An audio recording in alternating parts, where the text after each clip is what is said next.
Hey guys, this is DraftKings Picks for UFC. I'm not sure what we call this one. I think UFC London, I guess just Manuwa versus Anderson. And now, in the past, I've done betting lines as well. I'm just going to transition and just do DraftKings Picks. I think there's a lot of guys, a lot of quality betting guys that cover the betting thing more than I do. I mainly focus on DraftKings anyway. So we're just going to do that plainly. And if you want to use my advice to bet, I'm sure you can sort of glean what's a good line and who's going to win the fight. And so, anyway, let's get started. Our first fight is Lena Lansberg versus Lucy Pudilova. Lansberg can be had for $9,100. Pudilova for $7,100. Um, we all know Lena Lansberg as the woman who got starched by Chris Cyborg, which is actually kind of funny because she was headlining that event, and now she's the first fight on the Fight Pass card. I'm sure that's the first time in history that's happened back to back. But anyway, so this fight's actually already happened.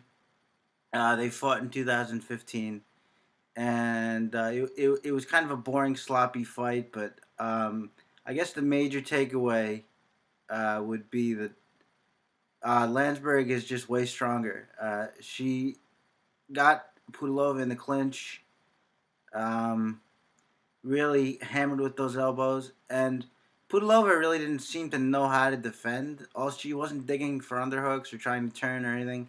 All she really did over and over again was do the little knee shield, bring the knee up, which didn't really stop anything. Lansberg was able to land her elbows and get off her offense and the knees in the clinch.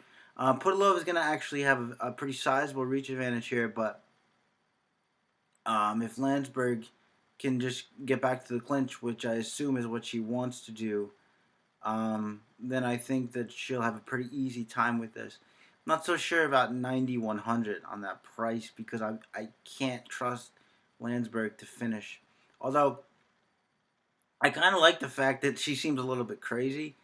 She was sort of smiling after she got her ass kicked by Cyborg, so maybe that's somebody who's gonna wade in and try to finish, but you can't bank on that. That's just sort of a silly little hunch I have. So overall, 9100 I think is probably gonna be too much, but that could also offer some scarcity if people are thinking along the same lines. And she is gonna win, and she is gonna land vicious elbows. So if she catches her right, she could knock her out or TKO her. I don't think that's beyond the realm of possibility, but I think maybe this is a good one to stay away from if you're just making singular lineups. All right, so the next fight is the Battle of the Scots. Scott Askham versus Bradley Scott. Askham can be had for 8,600 and Bradley Scott for 7,600. Bradley Scott is a guy who loves to pressure, but then when he pressures, he doesn't really do much with that pressure. Like he'll get you trapped up against the cage, maybe throw a singular shot while you circle out, and it misses by a couple inches. He's definitely got power. The one thing I noticed in his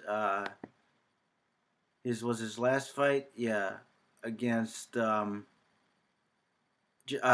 Jotko, was he's very open to be kicked, specifically head kicks, and Scott Askham has really good kicks, really strong body kicks. Um, I just don't see Riley Scott's tough and he can take a punch. The fight before that he actually won against Andrews, he got dropped twice in that fight, and he got dropped from the clinch twice. But he was able to get up, and he was able to finish the fight. I'm just not sure he's going to either do enough for output to take this down, and I also think Askham is probably the more diverse striker. In fact, I definitely think he's the more diverse striker. So I'm going to go Askham there, 8,600. But again, I wouldn't necessarily trust this fight to finish just because of the toughness of Bradley Scott. And there's a little bit of danger here as Bradley Scott can land the big bomb, but I think that's just about his only shot here. So the next fight, and the price is there. 8,600 for Askham, 7,600 for Bradley Scott. And then the next fight, Brett Johns versus Ian Entwistle. Been waiting for the Entwistle fight. He was supposed to fight Rob Font a little while back, and it fell through. Ian Entwistle's the leg lock guy, the leg lock specialist, so his fights generally go one of two ways. Either he gets the leg lock and he finishes, or he tries to get the leg lock and fails, holds on for too long, and gets pounded out. The thing that I like about this spot for Ian Entwistle is Brett Johns is primarily a wrestler. And we saw in Entwistle's fight against Anthony Birchik took him down, and Entwistle was able to scramble for a leg. So if that happens again here, I mean, is Brett Johns a seasoned enough fighter to defend those leg locks properly? I don't know. Johns looked pretty good in his fight against Kwan Ho Quack. Quack was really lighting him up at the end there. I don't think we have to worry about that from Entwistle.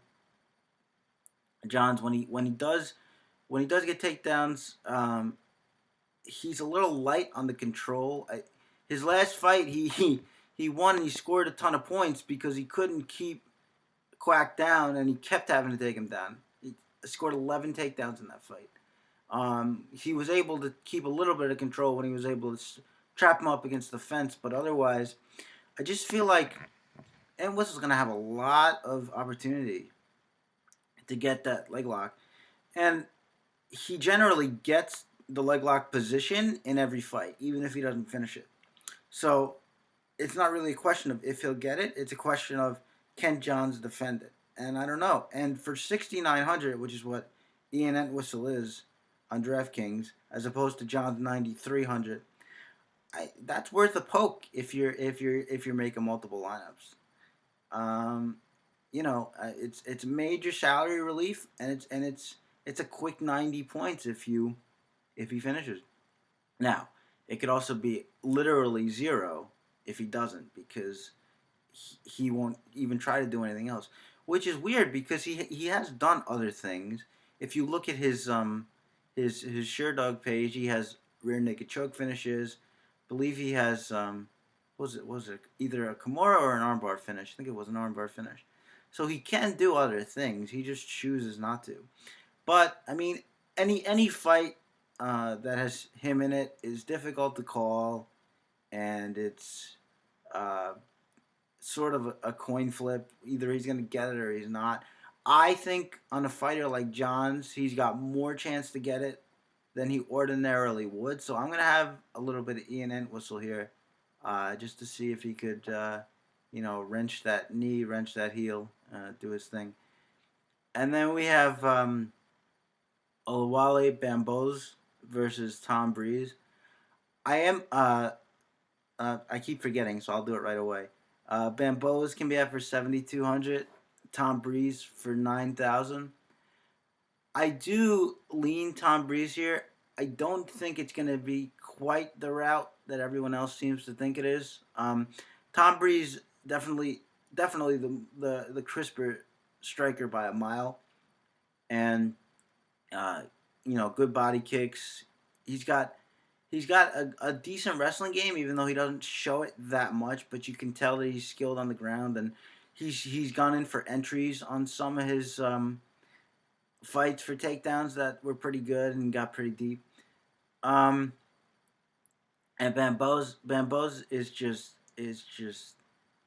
I don't know. He's just so susceptible to being taken down. He does this thing where he telegraphs almost like a bull charge where he wants to run in, and that's what who was it?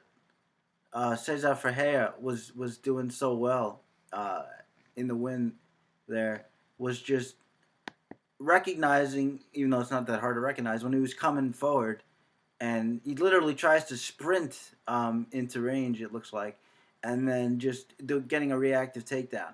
So if Breeze is able to do that, then he's going to win pretty easily.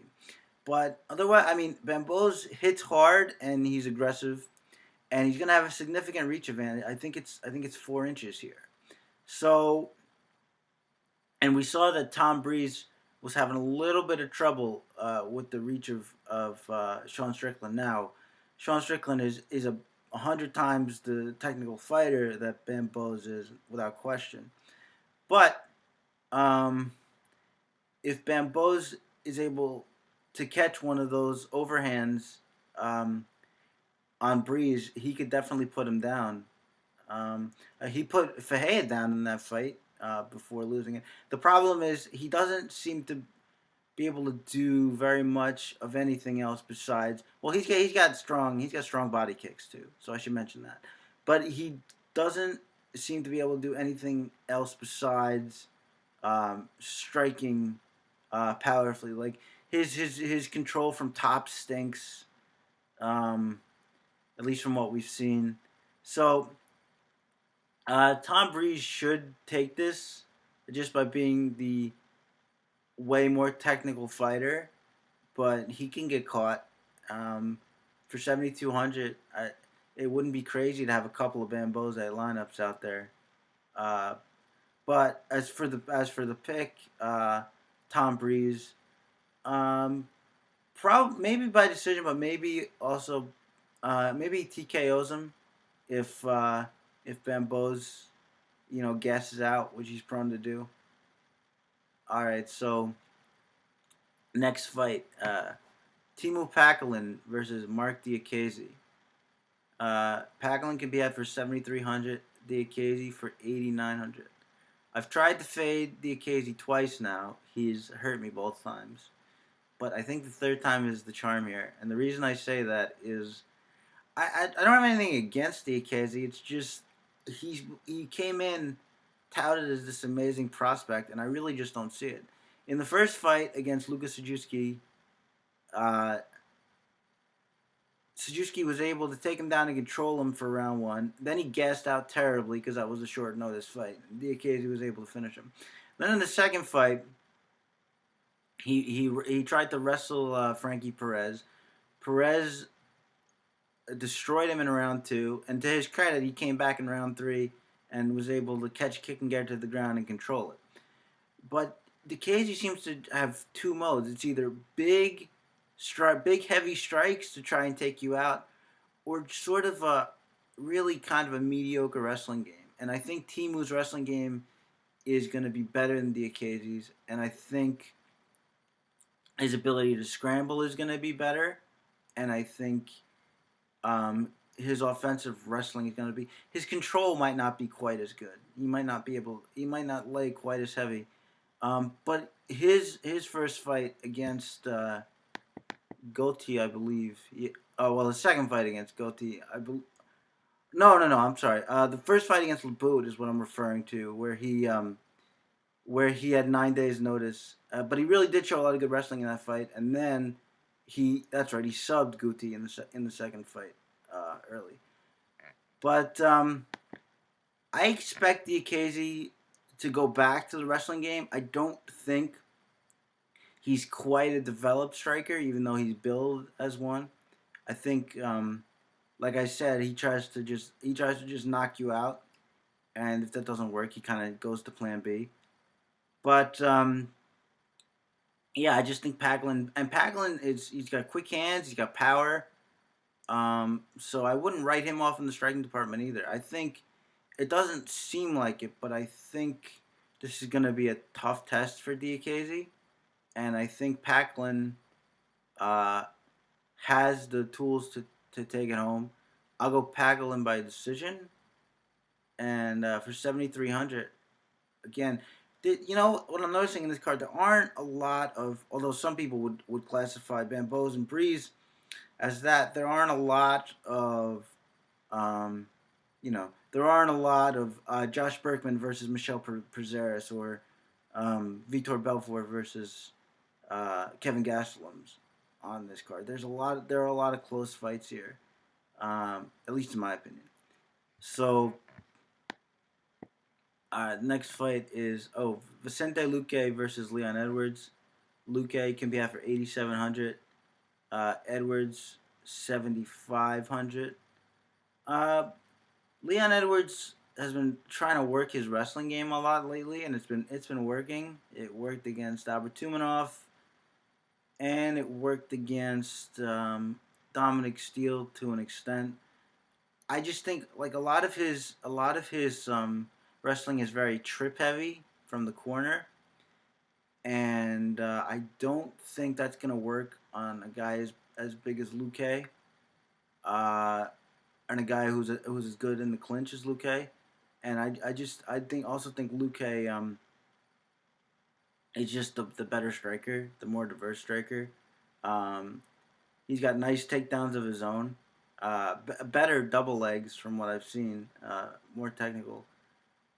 Leon Edwards, like the first takedown against Abertumanov, literally just sort of flung himself at him and got him to the ground. So in space, I don't think Leon Edwards' takedowns are going to be all that effective. Um, the one thing that's interesting for Edwards likes to throw that jump knee, and Luque tends to to jab duck for the shot a lot. And we actually just saw somebody get lit up like that, so that might be a little bit of a concern, although not enough to pick against. So I love Luque in this spot, and I think the these are the guys that you have to um, pick because I think they're the ones turning the corner. I mean, Luque had a devastating knockout of Bilal Muhammad off the counter. I just don't think Edwards is lethal enough to hang with Luque on the feet. And I think Luque's wrestling game is probably a bit better as well. So just Luque everywhere for me. I mean, Edwards is quick, no doubt about it, but he's also very one strike oriented at times, um, and he can be prone to inactivity. And I wouldn't be surprised if Luque just swarms and finishes. Um, so the price is there. Forgot again. 8,700 for Luque and 7,500 for Leon Edwards. Next fight, Tim Johnson versus Daniel Omielanczuk. 8,500 for Tim Johnson, 7,700 for Omielanczuk. I was kind of going back and forth here because the first thing I saw from Tim Johnson that I didn't like is he really leaps into range to even when he's got the reach advantage, like you will hear, he really leaps into range with these big shots. And if you watch the Omielanczuk fight against Alexei Oleinik, that's how Oleinik got caught. Was he did the sambo striking thing where you just sort of charge your way in with throwing your hands, and Omielanczuk just backed up and caught him. Now Johnson keeps himself reasonably safe when he does these big movements. His head is kind of off out of the way. It's not really there to be hit. So I'm not as concerned about that as I was initially.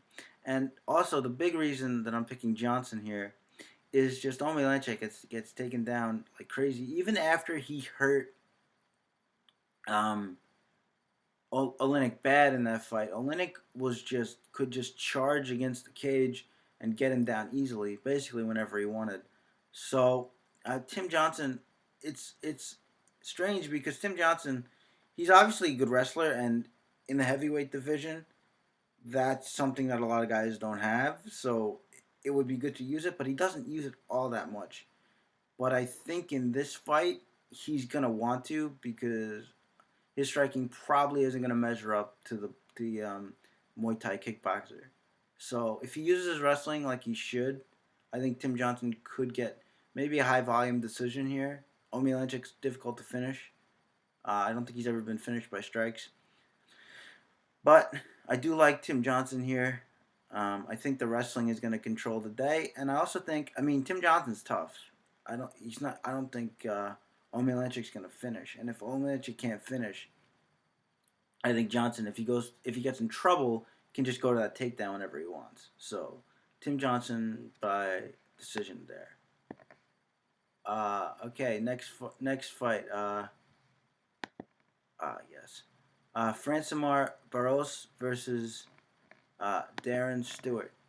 This is another rematch of a fight that got ruled a no contest because the first time they fought, they were clinching or Stewart was initiating a clinch, and he hit Barroso sort of like below the eye with his head, and Barroso just flipped out.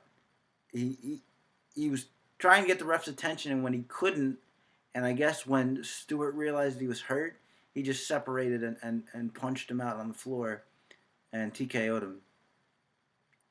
But so now they're running it back, and I gotta say, it's strange to me to think that Barroso has as many not UFC, but MMA fights as he has. I think he's gonna be his 24th, because his striking is really, really rough. He throws singular shots. He's incredibly wild.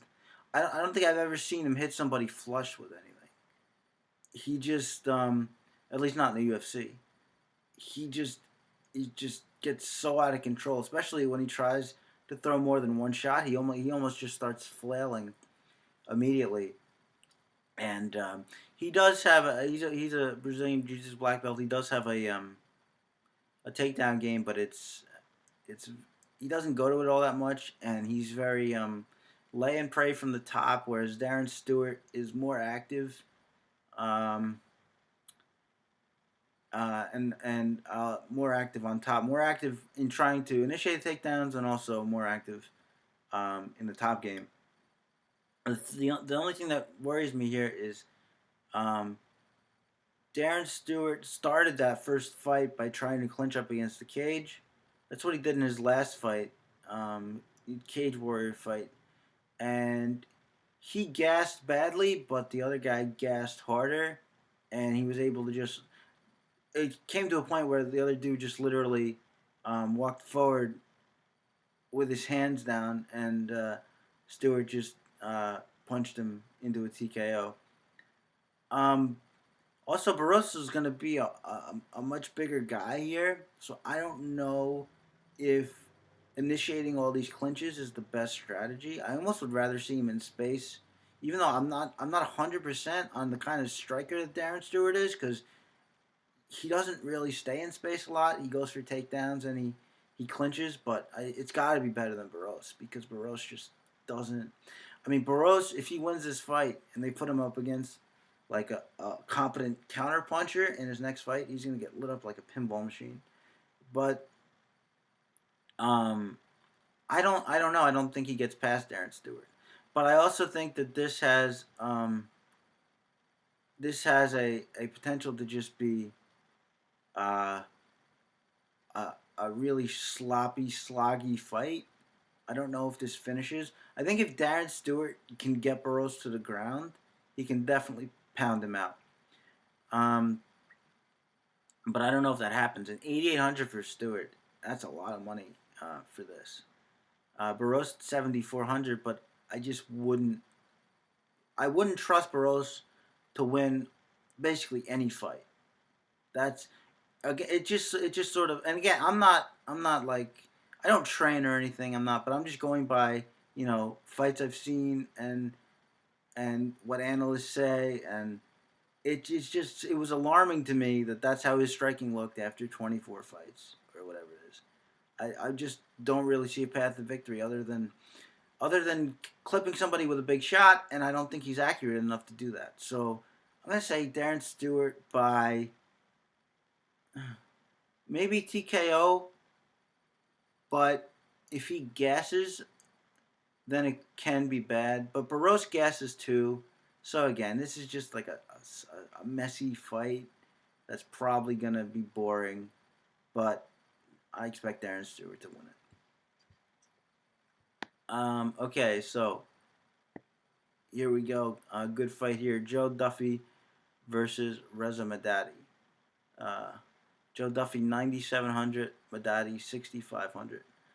Uh, it's hard not to like what you see from Joe Duffy. He's very good defensively. He knows how to fight long and use his jab. Um, Powerful shots. Good on the inside. The only thing, uh, maybe an Achilles heel that got exposed in that fight against Poirier was the wrestling game, defensive wrestling game. Is Poirier took him down at will, and once he got him there, was able to do whatever he wanted. Basically, um, Duffy a little bit active off his back, but it didn't seem to matter. Now, I'm not gonna say that Madadi's as good as an MMA grappler as Poirier is, but it is something to be concerned about if Madadi goes right in for those takedowns. Madadi doesn't use his wrestling as much. Um, he also doesn't fight that much. He fought once in 2016, once in 2015, and then got to go back to 2013.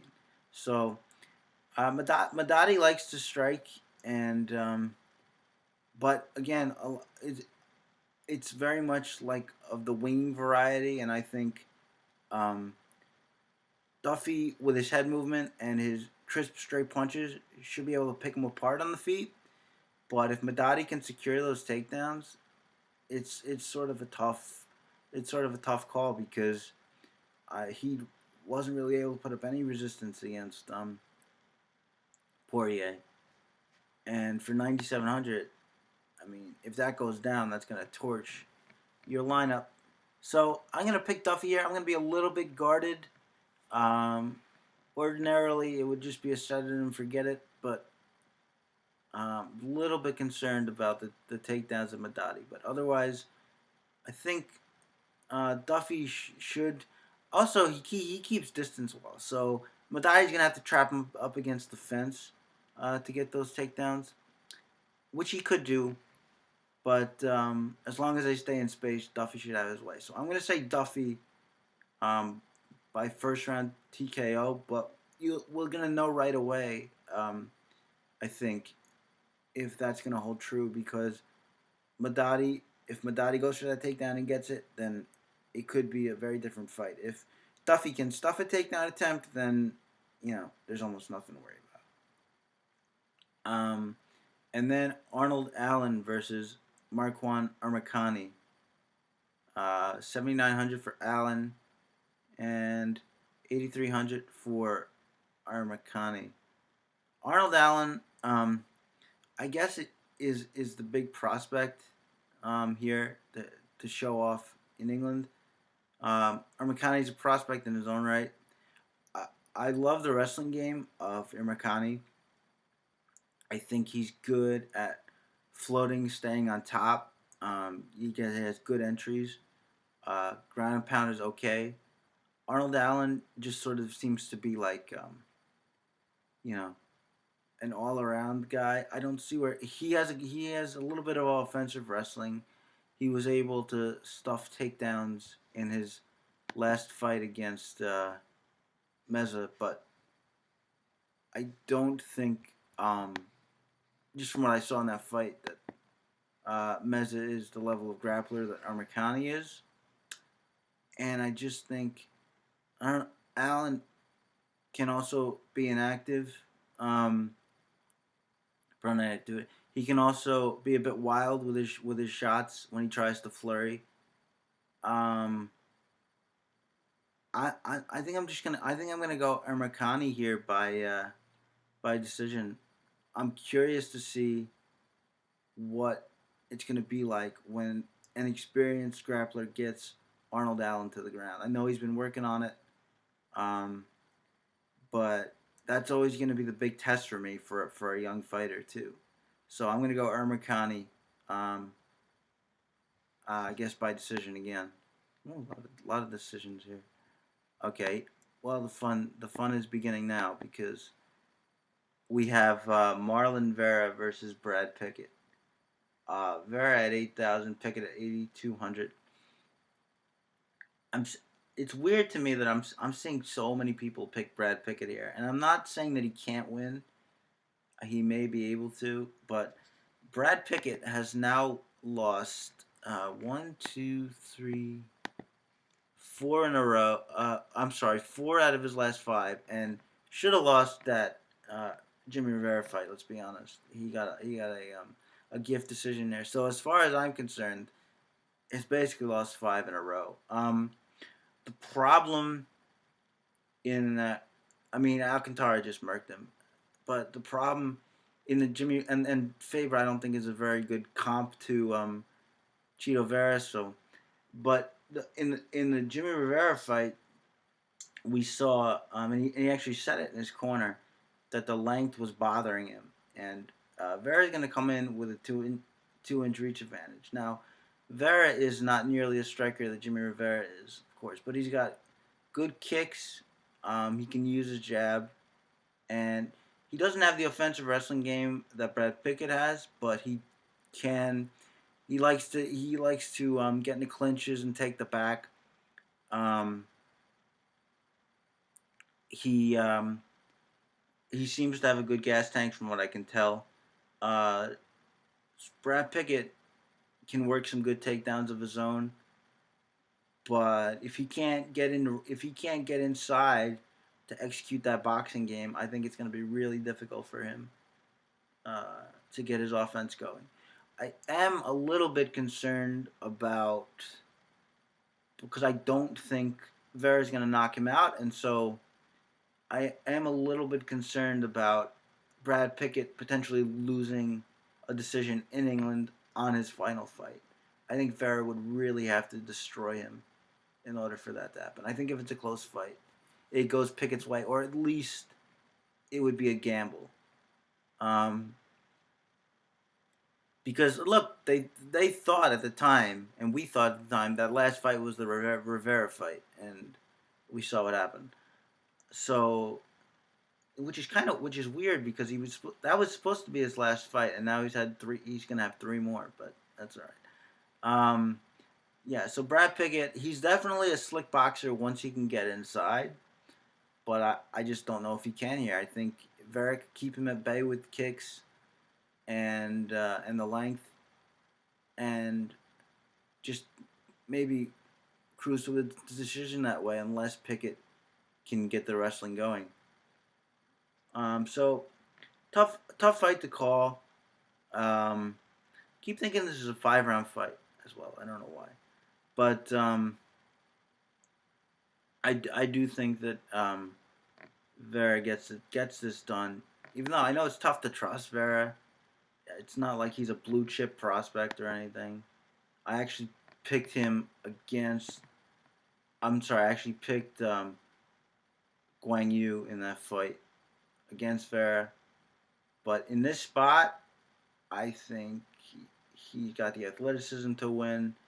He's got the length. He's got. He's not an offensive powerhouse either. He tends to. What I mean to say is he stalls out in his offense. He can be very inactive too. But I just think he's got the tools to get this done. And then Gunnar Nelson versus Alan Jouban. Nelson can be at for 9,200. Jouban at 7,000. The more tape I watch and the more I think about this fight, the more I like Alan Jouban.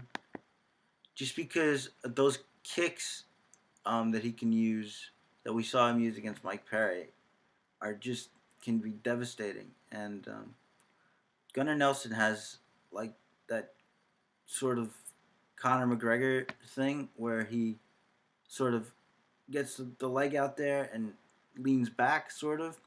So I think his body and his legs are going to be really open for kicks. Now, he can obviously get Jouban down and have a big advantage there, but he also, in his last fight, he threw an elbow against Amirkhani and sort of was too aggressive with it, and Tumanov was able to shuck him off and get back to his feet. I just I don't know if he's I don't know if he's gonna be able to. I think he'll be able to hold Jouban there if he gets him there, but his entries in that Tumanov fight weren't the best. They were sort of just tackles from what my recollection, and I don't know. I just think Jouban is the better striker. I think Nelson is open to be hit. The one thing I would say about Jouban is we saw in that Mike Perry fight, even though he tuned up Mike Perry for 3 rounds, was that um, Perry was able to close him up against the fence a lot, and he had to. It was almost like he had to remind himself, I got to get my back off the cage. I got to get my back off the cage because he was there a lot. So if he can get closed down by Gunnar Nelson, and then Gunnar Nelson can either use his striking or just try to close for a takedown, and Jouban could be in trouble. But I'm kind of a fan of Jouban here. I think I think he's a smart striker. I think he sets up his shots well. Um, as far as who's gonna win, it's tough to call. Um, I think I'm gonna go Jouban uh, by decision. But if Nelson can get him to the ground, he can absolutely finish him. I'll definitely have both guys shares of both guys. Might have a little more Jouban just for the salary relief. And then the main event, Corey Anderson, Jimmy Manuwa.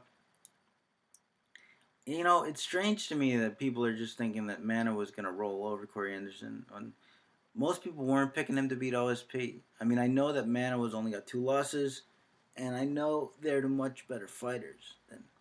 But I think Corey Anderson, I think the wrestling game, I think he turned a corner in his last fight because he said after the Shogun loss that he was frustrated, that he knew he needed to try to be more aggressive, and that's what he was in the Sean O'Connell fight. Just excellent chain wrestling from singles to doubles, doubles to singles, and then when getting the takedown, very active, um, more active than we'd seen him in recent memory, from the top, and eventually gets the TKO.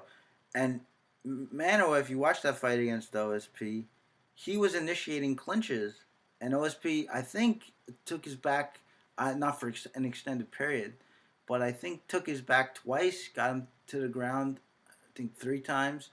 So if Manuwa was looking to clinch up with Corey Anderson, to throw, because he does have devastating knees, I just don't think. I think in space, Manuwa probably has this fight, but I don't trust Manuwa to stay away from the wrestling game. I think he's going to give Corey Anderson the fight he wants, as they say. So, and that's 7,800 for Anderson, 8,400 for Manuwa. So, so that's it. I have a couple of cards that I've done already. Not too many. I usually do multiple lineups, so, and just my point about Ian Entwistle here in a second, because just look at what you can do when you have that 6,900 in there. So this is one of my Entwistles. You can do, and this is actually 400 left over, but I wanted Corey Anderson at the main event fight. So it's Corey Anderson. You can have Duffy in there, Luque, Gunnar Nelson, sneak Packalen in there too at the 7,300 for the relief, and then with Ian Entwistle. Now again, if you're only making one lineup, you probably don't want Ian Entwistle. But you might not want Brett Johns either. I mean, I see a lot of people parlaying Brett Johns, but I don't see how you can be comfortable with that. It's not like he hasn't grabbed legs and finished, and it's not like Brett Johns is some high level fighter. So I don't know, but So that's one of my lineups, and that's an example of how you can use the salary relief plus get the scarcity. Because I would be shocked if there's a lot of people on Ian Entwistle or Timo Packalen for that matter, just because he's an unknown and there's a lot of hype, a relative unknown, and there's a lot of hype behind Diakiese. So, that's gonna be it. Thanks for watching. Let me know if you like the shift to just DraftKings or you want me to go back to betting lines. I'm happy doing either one. But otherwise, and until then, thanks for watching, and I hope you all cash. Thanks.